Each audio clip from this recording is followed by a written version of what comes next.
آخری آج اس سیشن کا آخری سوال ہے، نجم الحسن ہیں نیو یارک امریکہ سے۔ وہ کہتے ہیں کہ آپ کو میدان صحافت میں عرصہ بیت گیا، آپ نے ہر طرح کے حکمرانوں کے دور دیکھے، ان میں سے سب سے بہتر کس کو پایا؟ یہ بڑی کمپلیکیٹڈ سی بات ہے، اس پہ تو ایک لمبا چوڑا بیسیکلی لیکچر بھاشن بنتا ہے، لیکن وہ اس کا امکان میں بنیادی طور پہ آپ کو بتاتا ہوں کہ جہاں تک جمہوری شخصیات کا تعلق ہے تو وہ صرف ایک بابائے قوم قائد اعظم محمد علی جناح، ختم۔ اس کے بعد باقی دو ڈکٹیٹرز،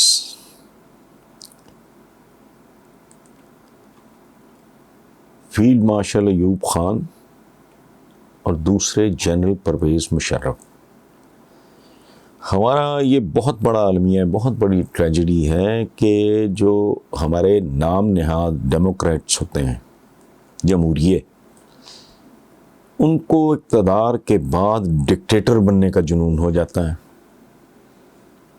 دوسرا المیہ یہ ہے کہ جو ڈکٹیٹرز ہوتے ہیں ان کو ڈیموکریسی کے دورے پڑنے لگتے ہیں، ان کو پھر بیلٹ باکس اور ووٹ اور جمہوریت اور ادھر نانسنس۔ مجھے ایک بات بتائیں، پورے عالم اسلام میں مجھے بتائیں ذرا، کہیں پریکٹس ہو رہی ہے؟ ایک مصرع ہے علامہ اقبال کا، خاص ہے ترکیب میں قوم رسول ہاشمی۔ یہ ہمارا کام نہیں ہے۔ یہ عالم اسلام کتنے ملک ہیں بتائیں ذرا، جینون ڈیموکریسی کہاں ہے؟ جینون ڈیموکریسی ہوا تو بالکل ہی ہمیں قصبے جتنا ملک ہوگا کوئی، باقی کدھر ہے؟ اور میں دیکھیں، میں اب اتنی دیر ہو گئی مجھے بات اس کا ماتم کرتے ہوئے کہ ہمیں کم از کم 15 سال ان انٹرپٹیڈ ایک روڈ میپ کی ضرورت ہے، ٹھیک ہے، جس میں جمہوریت جیسی نام نہاد جمہوریت کی بات کر رہا ہوں، یہ نام نہاد جمہوریت جیسی کسی لعنت کا سایہ بھی نہ پڑے۔ for 15 years پرائمری ایجوکیشن سے لے کے پاپولیشن مینجمنٹ تک جو ولن آئے، کسی بھی آڑ میں آئے، کسی بھی چیز کا نام لے کے آئے، اس کا ایسا حشر کرنا چاہیے۔ اس کی وجہ ہے یہ ایک خاص طرح کے دشمن ہیں جو دوستوں کے روپ میں اس ملک کا لنگر بنے ہوئے ہیں۔ لنگر سمجھتے ہیں؟ تو لنگر ڈالا جاتا ہے تو جہاز پھر ہل نہیں سکتا، وہیں کھڑا کھڑا سڑ جائے گا۔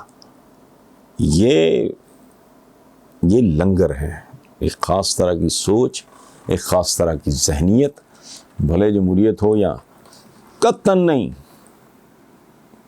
ہے تو بتا دیں مجھے کہیں۔ اور باقی ان دو کے ادوار آپ کے سامنے ہیں، میں جمہوریت کا ٹھیکیدار تو ہوں نہیں، یہ فیشنیبل لوگوں کا کام ہے۔ وہ ہمارے یہاں بھی ہے کہ اگر اپنی وہ چٹی سی میں اور باؤ ٹائپ بڑے وہ جمہوریت کے مامے منہ میں بنتے ہیں، اور تمہیں جمہوریت کا مطلب ہی نہیں پتہ۔ جمہوریت لفظ ہے جمہور سے نکلا، جمہور کہتے ہیں عوام کو، اسی کا بیڑا غرق کر کے رکھ لیا تم نے۔ بوتھے اٹھا کے پھر کہتے ہو جی فوج، فوج تم جیسے چوروں ڈکیتوں کو،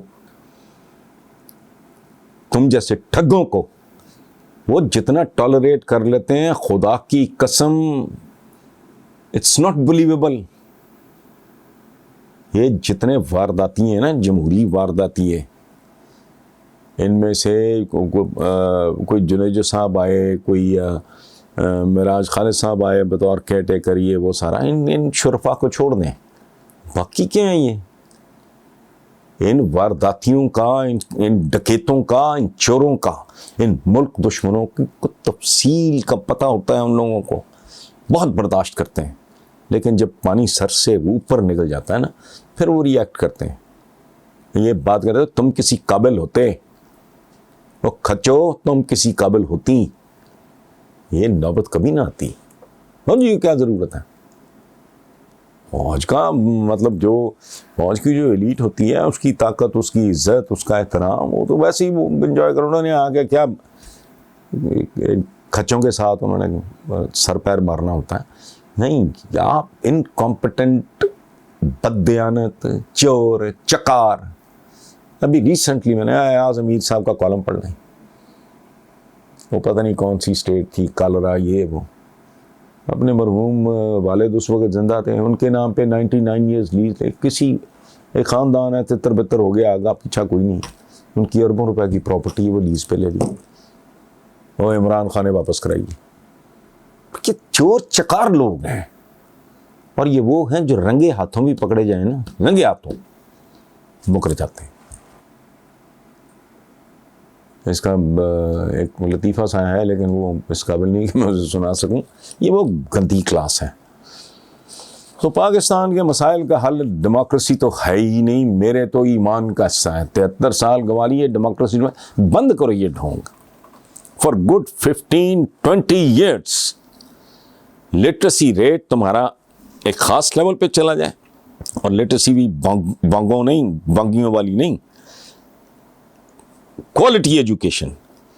15-20 سال میں ایک نئی نسل تیار ہو جائے پوری, اس کے بعد اقتصادی طور پہ وہ اتنے کمفرٹیبل ہوں. یہ جو میں نے نہیں ابھی کہا کہ یہ نون لیگ یہ 3-3 ہزار روپیہ عورتوں کو دے کے تو ادھر پہنچو ادھر جلسے پہ, وہ 3,000 میں نا ضمیر بیچیں. تو بھوک بہت کچھ کرا دیتی ہے. افلاس سے تو حضور نے بھی پناہ مانگی ہے, اس لیے یہ ہونا نہیں. چلو موٹی بات ہے, 50 سال بعد, 10 سال بعد, ہم تو پتہ نہیں, بندے کو تو اگلے پل کا نہیں پتہ ہوتا, ہم نہیں ہوں گے, لیکن یہ کہیں نہ کہیں تو کوئی کبھی یہ کلپ چلے گا. میرے بڑے بڑے پرانے 14 سال پرانے کلپس میرے اب بھی چلتے ہیں, لوگ مجھے دکھاتے ہیں. تو اس وقت کوئی سن رہا ہوگا, بچہ کہے گا کہ یار یہ ٹھیک ہی بول رہا تھا یہ آدمی. تو اس سے زیادہ کچھ نہیں. Thank you very much. Jagdeep Singh, Bombay, Mumbai, Bharat. تو پہلی تو بات یہ ہے کہ میں جگدیپ کا شکریہ ادا کرنا چاہ رہا ہوں. انہوں نے مجھے حسن نثار انکل لکھا ہے. تھینک یو ویری مچ, بہت مہربانی آپ کی. وہ لکھتے ہیں کہ میں آپ کو عمومی طور پہ انسانیت, انسان سازی وغیرہ کی باتیں کرتا دیکھتا ہوں تو دل بہت خوش ہوتا ہے. حالانکہ میرا تعلق بھارت سے ہے, مگر آپ کی باتیں دل کو لگتی ہیں, اور اس لیے آپ کا ہر پروگرام شوق سے دیتا ہوں. کاش آپ کے حکمران اور فیصلہ ساز بھی آپ جیسے لوگوں کی باتوں پہ غور کریں. جگدیپ صاحب, میں بغیر کسی تفصیل میں پہلی بات میں آپ کو بتاؤں, میری روح, میں ایسٹ پنجاب میں نے بہت تھورلی دیکھا ہے. میں نے دلی سے لے کے آگرہ, وہ کیا کہتے ہیں, فتح پور سیکری وغیرہ, یہ میں نے رستے میں جو بڑا ایک مقدس مقام ہے ہماری ہندو برادری کا, وہ متھرا میں, وہاں بھی میں نے حاضری دی. تو لیکن میں آپ کو بتاؤں کہ ہندوستان کا کون سا شہر ہے جو میں نے دیکھا بھی نہیں اور وہاں میری روح نہیں بھٹکتی. یہ سچی بات بتا رہا ہوں آپ کو. بامبے میرے دل میں لکھا ہے, میرے دل میں بستا ہے. کیونکہ ہمارے پرکھوں کی بہت ساری, ان کے آگے دوستوں کی تب تو اس طرح کی نفرتیں تھیں نہیں.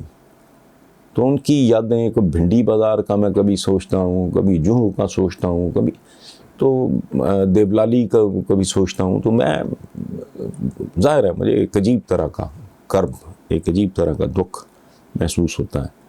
تو اور میں ایک بات آپ کو بتاؤں, آپ ایک کام کریں جگدیپ صاحب, وہ یہ کہ آپ بھلے ہندو ہوں حضرات یا جگدیپ صاحب وہ اپنا سکھ کمیونٹی کے لوگ ہوں جو یہاں یاترا کے سلسلے میں آتے ہیں, ان سے کبھی پوچھیں تو صحیح. ایسے 10-20 لوگ 30 لوگ, ان سے جنرلی اسپیسیفک ہونے کی ضرورت نہیں ہے. باتوں باتوں میں ذرا ان کو کرے دیں کہ جب وہ پاکستان آتے ہیں تو پاکستانی ان سے کتنی محبت کرتے ہیں, کتنی عزت کرتے ہیں. بے شمار، میں نے کئی بار پڑھا ہے دکاندار نے پیسے لینے سے انکار کر دیا. ٹھیک. اور یہ نہیں کہ ہمارے ساتھ کمی ہوتی. میں جب ایسٹ پنجاب گیا تھا تو میرا اپنا تجربہ رلا دینے والا تھا. اتنی لوگوں نے محبت کی، اور اب بھی ہندوستان سے بے شمار دوست، بھائی، ویورز، کیونکہ میں اکثر یہ ذکر کرتا ہوں کہ میرے بزرگوں نے 3 شہروں سے مائیگریٹ کیا تھا، جلندھر، امرتسر، لدھیانہ. تو وہ ان تینوں شہروں کی تو مٹی میرے فارم ہاؤس پہ مکس کر کے میں نے لگائی ہوئی ہے. تو ایک بات. دوسری بات یہ ہے کہ پلیز اس کو سیاسیائی انداز میں نہ دیکھیں، صرف اس پہ غور کر لیں کہ عمران خان کے انیشیٹو کا کیا عالم تھا، اور آپ کی لیڈرشپ. تالی دونوں ہاتھوں سے بجتی ہے. تو اللہ کرے اس خطے کا. مقدر تو نہیں ہے کہ یہاں کے بچے اسکولوں سے محروم رہیں، یہاں لوگ 2 وقت کی روٹی کے لیے ترستے رہیں. یہ ڈیفینیٹلی اس خطے کا مقدر نہیں ہے. اور اس کے علاوہ میں کیا کہوں کہ ہمارے یہاں بہت زیادہ پازیٹیو صورتحال ہے سوچ میں، اور عملاً میں نے آپ کو کہا نا کہ آپ کوئی 10 15 20 بندے وہ ہندوز ہوں، سکھس ہوں، ان سے آپ پوچھ کے دیکھیں کہ اچھا پاکستان گئے ہو تو یار کیا تجربہ تھا، وہ جو آپ کو بتائیں گے وہی سچ ہے.